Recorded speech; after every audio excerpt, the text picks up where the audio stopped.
JD.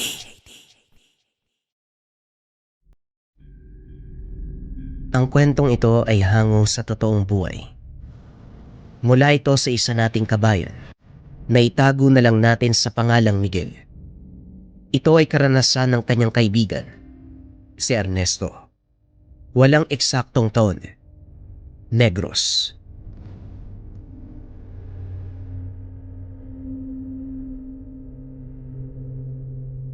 Sa isang liblib na bayan sa Negros, tahimik na namumuhay ang pamilya ni Mang Ernesto. Isa siyang masipag na karpentero. Inuubos ang maghapon sa paggawa ng bahay at muebles. Habang ang kanyang asawang si Aling Tinay, abala sa pag-aalaga ng kanilang dalawang anak. Si Teban, 7 taong gulang, at si Anita, ang panganay na 12 anyos. Bagamat hindi marangya ang kanilang buhay, kontento sila sa maliit na tahanan na napapaliputan ng malawak na tubuhan at masukal na kagubatan. Isang hapon, habang nagpapahinga si Mang Ernesto, matapos ang isang buong araw ng pagtatrabaho, biglang tumunog ang cellphone. Tumawag ang kanyang amo. May malaking proyekto tayo sa lungsod. Kailangan ka namin doon ng 6 na buwan. Wika ng boses sa kabilang linya. Mas malaki ang sahod. May matutuloyan kayo ng pamilya mo kung gusto mo silang isama. Matagal pinag-isipan ni Mang Ernesto at Aling Tinay. Hindi madali kay Aling Tinay na lisanin ang bahay na kinalakyan. Ngunit sa huli ay pumayag siya. Kinabukasan, maagang hinanda ng pamilya ang mga gamit. Umalis patungo sa nasabing lungsod. Pagkarating sa ibinigay na pansamantalang tahanan, kaagad nilang napansin ang kakaibang pakiramdam sa lugar. Lumang tahanan, may mataas na kisame, makapalang pader, na para bang merong tinatago. Matagal na itong hindi natirahan, halatang iniwan ng walang paalam. Ang mga muebles ay natatakpan ng alikabok. At sa sahig, may mga lumang bakas na yapak na hindi nila mawari kung sino ang nagmamay-ari. Nang gabing iyon, habang hinahanda ni Aling Tinay ang kanilang hapunan, lumapit sa kanya ang bunso nilang anak na si Teban. Tahimik ito at tila may gustong sabihin, ngunit hindi alam kung paano sisimulan.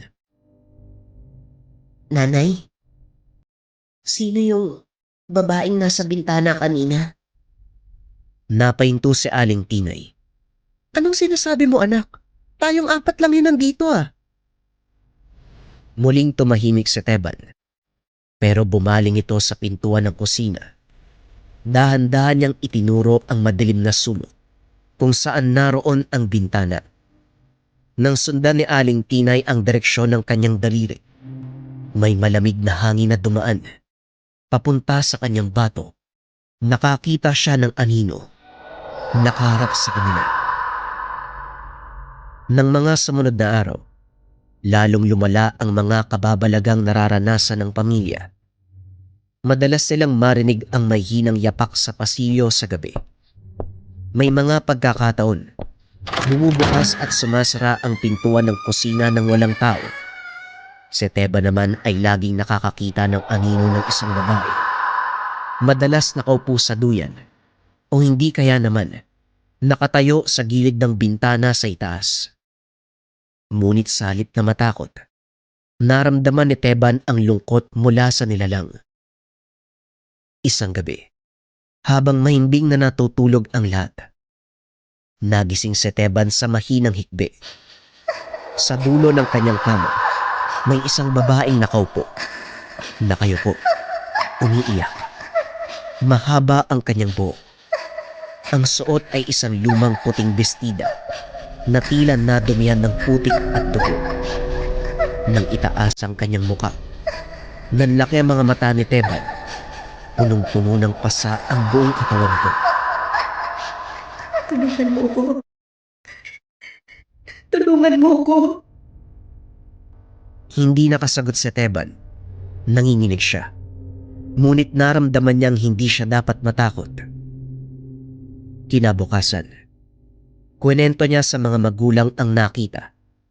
Dahil seryoso ang tono ni Teban, nagpa siya sina Mang Ernesto at Aling Tinay na magsaliksik tungkol sa bahay. Dito nila natuklasan ang isang nakakakilabot na kwento tungkol sa lumang mansyon. Ito ay dating pagmamay-ari ng isang mayamang pamilya, ang mga Lopez. Ang nag-iisang anak ng pamilya ay si Maria. Bigla na lamang nawala. Hindi na nakita pang huli. Ngunit sa pagsasaliksik ni Ernesto, may isang detalye ang tumatak sa kanya. Ang yumaong katiwala ng pamilya na si Mang Kulas. Ang huling nakitang kasama ni Maria bago ito mawala. Ayon sa mga bulong-bulungan, may alam si Mang Kulas sa pagkawala ng dalaga. Ngunit bago pa man makapagsalita, natagpuan siyang patay sa ilog sa ibaba ng bahay na tila nalunod. Dito nila naunawaan na hindi simpleng pagkawala ang nangyari kay Maria. Siya ay pinatay. Gamit ang kakayahan ni Teban, sinubukan nilang makipag-ugnayan kay Maria. Tuwing nagpapakita ang kaluluwa, paulit-ulit itong binibigkas ang isang pangalan. Kulas. Hanapin ang katotohanan. Dahil dito, bumalik si Ernesto sa bayan upang alamin ang buhay ni Mang Kulas. Doon niya natuklasan ang isang matanda na nagngangalang Aling Ites, dating kasambahay ng mga Lopez. Dinalaw niya ito at sa kanilang pag-uusap, nabunyag ang matagal na itinatagong lihim. Si Maria ay hindi basta-bastang nawala. Ginahasa at pinatay ng sariling tiyuhin. Si Don Sebastian Lopez, na may lihim na pagnanasa sa dalaga, natuklasan ito ni Mang Kulas at pilit niyang isiniwalat ang katotohanan. Ngunit bago pa man magawa, pinatay siya ng mga tauhan ni Don Sebastian, itinulak sa ilog. Upang pagtakpan ng krimen, sinabi ng pamilyang Lopez na si Maria ay tumakas kasama ang isang kasintahan. Isang kasinungalingan na pinaniwalaan ng buong bayan. Ngunit hindi natutulog ang hustisya. Sa pamamagitan ng natuklasan, inilapit ni Ernesto ang kaso sa mga otoridad. Bagamat maraming taon na ang lumipas, may sapat pang ebidensya upang buksan muli ang kaso. Sa tulong ng mga dokumento at lumang sulat na kanilang nahanap sa bahay, natuklasan ng mga pulis ang tunay na nangyari at ang kasaysayan ng pamilyang Lopez tuluyang nabunyag. Matapos ang ilang linggo, muling nagpakita si Maria kay Teban. Ngunit sa pagkakataong ito, hindi na umiiyak. Sa halip ay nagpapasalamat sa kanya. Sa huling pagkakataon, unti-unting naglaho ang kanyang anyo. Tila usok na inihipan ng hangin. Ng mga sumunod na araw, muling bumalik ang katahimikan sa bahay. Wala nang aninong lumilitaw sa bintana. Wala nang kalusko sa sahig. At wala nang hikbi na naririnig gabi-gabi. Napagtanto ni Teban na ang kanyang kakayahan ay hindi isang sumpa, kung hindi isang biyaya, paraan upang makatulong sa mga kaluluwa na hindi matahimik. Sa huli, nagpa siya ang pamilya na lumipat sa ibang bahay. Naiwan nilang maayos ang lumang tahanan. Ngunit sa kanilang pag-alis, nararamdaman nila ang kakaibang gaan ng paligid, na tila isang matagal na sugat ang sa wakas ay tuluyang gumaling. Habang lumilipas ang panahon, patuloy na lumago ang buhay ng pamilya. Ngunit si Teban, sa murang edad, nanatiling gising sa katotohanan tungkol sa kanyang kakaibang kakayahan. Tinanggap niya ng buo ang biyayang ito. Sa paglipas ng panahon, naging mahusay na manggagamot si Teban sa lugar ng Quezon. Marami ang kanyang natulungan, lalong-lalo na sa mga karamdaman na gawa ng masasamang elemento at nilalang. Marami ding natulungan si Teban sa aspeto ng hindi matahimik na kaluluwa. Karamihan sa mga ito ay naalipusta o may mga bagay na gustong sabihin na hindi nila nagawa dahil namatay na. Maraming pamilya ang natulungan si Teban upang bigyan ng gaan sa kalooban ang mga kamag-anak ng mga yumao, bunga ng masalimuot na karanasan. Inalay ni Teban ang buhay sa pagtulong sa iba. Mga kabayan, wow!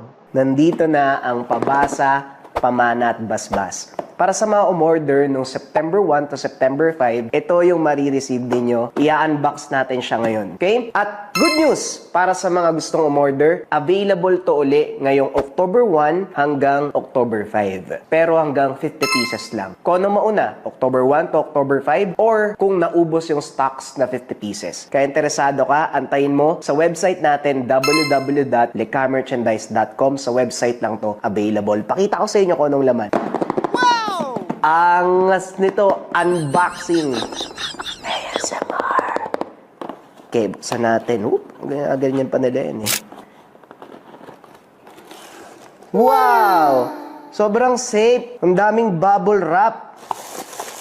ASMR. Uy, diba? Ito yung marireceive ninyo mga kabayan. Sobrang ganda. Ito yung pinakabago natin na bubble wrap sa Lika. Bubble wrap pa lang, may nakalagay na ganyan. So ito yung una nyo marireceive. Laan natin. So yan, lahat yan.